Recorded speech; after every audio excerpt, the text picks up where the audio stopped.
Hi hello guys, welcome back to new video.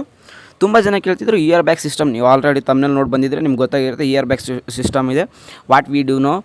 ಮತ್ತು ನಿಮಗೆ 2018 scheme and 2020 scheme ಅವ್ರಿಗೆ ಯಾವುದೇ ಥರ ಇಯರ್ ಬ್ಯಾಗ್ ಸಿಸ್ಟಮ್ ಇಲ್ಲ. ಈಗ ಆಲ್ರೆಡಿ ನೀವು ಎಕ್ಸಾಮ್ ಬರೀತಿದ್ದೀರಾ, ನಿಮ್ಗೆ ಗೊತ್ತಿರುತ್ತೆ. ನಿಮ್ಮ ಸೀನಿಯರ್ಸ್ ಅಂದರೆ ಈಗ 4th ಇಯರ್ ಇರೋದು ಅವ್ರದ್ದು 2021 ಸ್ಕೀಮು, ಅವರು ಮತ್ತು ಅವ್ರಿಗಿಂತ ಸೂಪರ್ ಸೀನಿಯರ್ಸ್ ಅವ್ರು 2018 ಸ್ಕೀಮ್ ಅವರು ಕೂಡ ನಿಮ್ಮ ಜೊತೆನೇ ಬಂದು ಈಗ ಎಕ್ಸಾಮ್ ಬರೀತಿದ್ದಾರೆ. ಅವ್ರಿಗೆ ಯಾವುದೇ ಥರ ಇಯರ್ ಬ್ಯಾಗ್ ಸಿಸ್ಟಮ್ ಇಲ್ಲ. ಅವರು ಲೈಕ್ 20 ಸಬ್ಜೆಕ್ಟ್ಸ್ ಬ್ಯಾಕ್ಲಾಗಿರಲಿ, 30 ಸಬ್ಜೆಕ್ಟ್ ಬ್ಯಾಕ್ಲಾಗಿರಲಿ, ಅವರು ಹೆಂಗೋ ಒಟ್ಟಿನಲ್ಲಿ ಬರೆದ್ಬಿಟ್ಟು ನಮ್ಗೆ VTಯಿಂದ ಔಟ್ಪುಟ್ ಬಂದರೆ ಸಾಕು ಅನ್ನೋ ಥರ ಇತ್ತು. ಆ ಥರ ಸಿಸ್ಟಮ್ ಮೊದಲಿತ್ತು.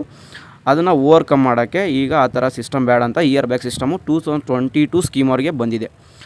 ಮತ್ತು ಸರಿ ಹೇಳ್ತೀನಿ, 2022 ಸ್ಕೀಮ್ ಅವ್ರಿಗೆ ಇಯರ್ ಬ್ಯಾಗ್ ಸಿಸ್ಟಮ್ ಇದೆ. ಈಗ ನೀವು ಫಸ್ಟ್ ಸೆಮ್ಮಲ್ಲಿ ಬರೀತಿದ್ದೀರಲ್ಲ, ನಿಮಗೂ ಕೂಡ ಇಯರ್ ಬ್ಯಾಗ್ ಸಿಸ್ಟಮ್ ಇದೆ. ಏನು ಮಾಡಬೇಕು ಇಯರ್ ಬ್ಯಾಗ್ ಸಿಸ್ಟಮ್ ಅಂದರೆ? ಯಾವ ಥರ ಇದು ಇಯರ್ ಬ್ಯಾಗ್ ಸಿಸ್ಟಮ್ ಅಂದರೆ, ನಿಮಗೆ ನೀವು ನಿಮ್ಮ ಸಬ್ಜೆಕ್ಟ್ದು ಒಂದೊಂದು ಸಬ್ಜೆಕ್ಟ್ಗೆ ಇಷ್ಟಿಷ್ಟು ಕ್ರೆಡಿಟ್ಸ್ ಅಂತ ಇರುತ್ತಲ್ವ. ಲೈಕ್ ಮ್ಯಾಥಮೆಟಿಕ್ಸ್ ಫಸ್ಟ್ ಇಯರ್ಲಿ ಇರ್ತೀರ, ನಿಮ್ಮ ಮ್ಯಾಥಮೆಟಿಕ್ಸು 4 ಕ್ರೆಡಿಟ್ಸ್ ಇದೆ. ಈಗ ಫಿಸಿಕ್ಸ್ ಸೈಕಲ್ ಅವ್ರಿಗೆ 4 ಕ್ರೆಡಿಟ್ಸ್ ಇರುತ್ತೆ. ಹಾಗೆ ಕೆಮಿಸ್ಟ್ರಿ ಸೈಕಲ್ ಇದ್ದವ್ರಿಗೆ ಕೆಮಿಸ್ಟ್ರಿಗೆ ಸಬ್ಜೆಕ್ಟ್ಗೆ 4 ಕ್ರೆಡಿಟ್ಸ್ ಇರುತ್ತೆ. ಆ ಥರ ಟೋಟಲಾಗಿ ಫಸ್ಟ್ ಸೆಮ್ ಆ್ಯಂಡ್ ಸೆಕೆಂಡ್ ಸೆಮ್ದು ಟೋಟಲ್ ಕ್ರೆಡಿಟ್ಸು 40 ಕ್ರೆಡಿಟ್ಸ್ ಇರುತ್ತೆ. ಇವು ಮಿನಿಮಮ್ 24 ಕ್ರೆಡಿಟ್ಸ್ ಇರಬೇಕು.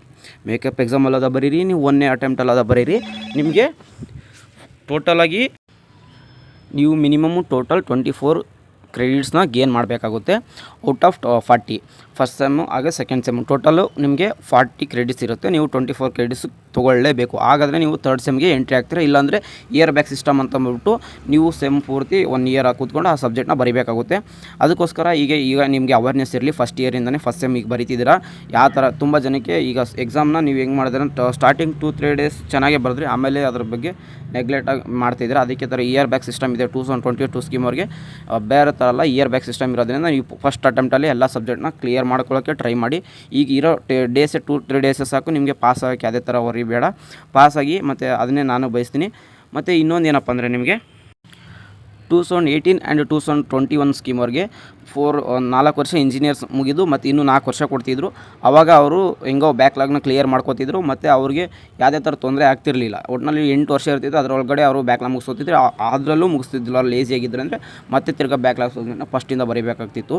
ಮತ್ತು ಅವರು ಕ್ರೆಡಿಟ್ಸ್ನ ಕಳ್ಕೊತಾರೆ. ನೀವು ಫಸ್ಟ್ ಅಟೆಂಪ್ಟಲ್ಲೇ ಬಂದರೆ ಕ್ರೆಡಿಟ್ ಅಂದರೆ ನಿಮ್ಗೆ ಯಾವ ಥರ ಅರ್ಥ ಆಗುತ್ತೆ ಅಂದರೆ, ನಿಮ್ಮ CGPA ಲಾಸ್ಟಲ್ಲಿ ಫೈನಲಲ್ಲಿ ನಿಮಗೆ CGPA ಕ್ಯಾಲ್ಕುಲೇಟ್ ಆಗುತ್ತಲ್ವ, ಆವಾಗ ನಿಮಗೆ ಒಂದೇನಾದರೂ ನೀವು ಸ್ಟಾರ್ಟಿಂಗೆಲ್ಲ ಬ್ಯಾಕ್ಲಾಗ್ ಬಿತ್ತಂದ್ರೆ ಆ ಕ್ರೆಡಿಟ್ ಕಳ್ಕೊತ ಬರ್ತೀರ. ಆವಾಗ ನಿಮ್ಮ CGPA ಕೂಡ ಡೌನ್ ಆಗ್ತಾ ಹೋಗುತ್ತೆ.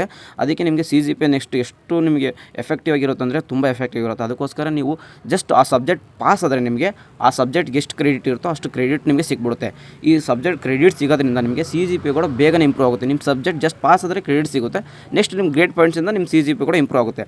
ಅದಕ್ಕೆ ಹೇಳ್ತೀನಿ, ಇಯರ್ ಬ್ಯಾಗ್ ಸಿಸ್ಟಮ್ ಇರೋದ್ರಿಂದ ನೀವು ಚೆನ್ನಾಗಿ ಓದಲೇಬೇಕು. ಇವಾಗ ಫಸ್ಟ್ ಇಯರ್ ಇಲ್ಲ ಯಾರು ಇದ್ದೀರೋ, ಮತ್ತು ಹಾಗೆ ಸೆಕೆಂಡ್ ಸೆಮ್ಮಲ್ಲಿ ನೆಕ್ಸ್ಟು ಕೂಡ ನೀವು ಚೆನ್ನಾಗಿ ಓದಿ.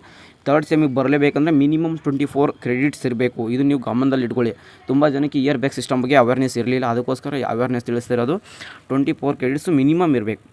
ಲೈಕ್ ನಿಮ್ಗೆ ಅರ್ಥ ಆಗ್ತಿಲ್ಲ ಯಾಕಂದರೆ, ಫಸ್ಟ್ ಸೆಮ್ಮಲ್ಲಿ ನಿಮ್ಗೆ ಏನಾದರೂ 20 ಕ್ರೆಡಿಟ್ಸ್ ಇತ್ತು, ಮತ್ತು ಸೆಕೆಂಡ್ ಸೆಮ್ಮಲ್ಲಿ 20 ಕ್ರೆಡಿಟ್ಸ್ ಇತ್ತು ಅಂದರೆ ಟೋಟಲ್ ಆ್ಯಡ್ ಮಾಡಿದರೆ 40 ಕ್ರೆಡಿಟ್ಸ್ ಆಗುತ್ತೆ. ಅದರಲ್ಲಿ ನೀವು ಟೋಟಲೇ ಫಸ್ಟ್ ಸೆಮ್ ಹಂಗೆ ಸೆಕೆಂಡ್ ಸೆಮ್ಮು ಹೈಯೆಸ್ಟ್ ನಿಮ್ಮದು ಕ್ರೆಡಿಟ್ಸ್ ಏನೋ ತೊಗೊಂಡು ಟೋಟಲ್ ನಿಮ್ಗೆ 24 ಬಂತಂದರೆ ನೀವು 3rd ಸೆಮ್ಗೆ ಎಂಟ್ರಿ ಆಗ್ತೀರಾ.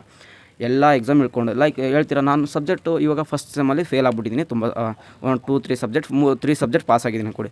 ಇನ್ನು 2 ಸಬ್ಜೆಕ್ಟ್ ನಿಮಗೆ ಮೇಕಪ್ ಎಕ್ಸಾಮ್ ಅಂತ ಸೆಕೆಂಡ್ ಸೆಮ್ಮಲ್ಲಿ ಬರುತ್ತೆ. ಆವಾಗ ನೀವು ಸಪ್ಲಿಮೆಂಟರಿ ಟೋಟಲ್ ಹೆಂಗೋ ಒಟ್ಟಿನಲ್ಲಿ ಪಾಸ್ ಆಗಿ ನಿಮಗೆ ಟೋಟಲ್ 24 ಕ್ರೆಡಿಟ್ಸ್ ಬರಲೇಬೇಕು ಫಸ್ಟ್ ಆ್ಯಂಡ್ ಸೆಕೆಂಡ್ ಸೆಮ್. ಹಾಗಾದರೆ ನೀವು 3rd ಸೆಮ್ಗೆ ಎಂಟ್ರಿ ಆಗ್ತೀರಾ. ಇದೇ ಇಯರ್ ಬ್ಯಾಗ್ ಸಿಸ್ಟಮ್ದು, ಆಯಿತಾ? ನಿಮಗೆ 24 ಕ್ರೆಡಿಟ್ಸ್ ಬರಲಿಲ್ಲ ಅಂದರೆ ಇಯರ್ ಬ್ಯಾಗ್ ಸಿಸ್ಟಮ್ ಬರುತ್ತೆ. ಆವಾಗ ನೀವು ಮತ್ತೆ ಎಲ್ಲ ಬ್ಯಾಕ್ಲಾಗ್ ಸಬ್ಜೆಕ್ಟು ಬರೀಬೇಕಾಗುತ್ತೆ. ಅದು ತುಂಬ ತೊಂದರೆ. ಆ ಥರ ಯಾರೂ ಮಾಡೋಕ್ಕೆ ಹೋಗಬೇಡಿ. ಇಯರ್ ಬ್ಯಾಗ್ ಸಿಸ್ಟಮನ್ನು ನಿಮಗೆ ಅದನ್ನು ತೆಗಿಬೇಕು ಅಂತ ತುಂಬ ಹೋರಾಟಗಳು ನಡೀತಿದ್ದಾವೆ.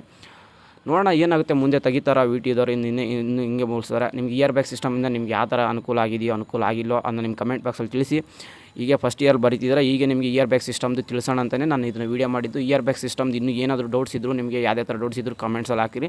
ನಿಮಗೆ ಯಾವುದೇ ಥರ ನೋಟ್ಸ್ಗಳ್ನು ನಾನು ಇವಾಗ ಇದೇ ಚಾನಲ್ ಹಾಕ್ತಾಯಿದ್ದೀನಿ. ನಿಮಗೆ ನೋಟ್ಸ್ಗಳನ್ನ ನೋಡಿಕೊಂಡು ನೀವು ಪ್ಲೇ ಲಿಸ್ಟಲ್ಲಿ ಸಿಗುತ್ತೆ. ನೀವು ಆ ಸಬ್ಜೆಕ್ಟ್ ಹೊಡೆದ್ರೆ ನಿಮಗೆ ಆ ನೋಟ್ಸ್ಗಳು ಸಿಗ್ತವೆ. ಮತ್ತು ನಿಮಗೆ ಯಾವುದೇ ಥರ VT ಅಪ್ಡೇಟ್ಸು ರಿಸಲ್ಟು ಏನೇ ಬಂದರೂ ನಾನು ನಿಮ್ಗೆ ತಿಳಿಸ್ತೀನಿ.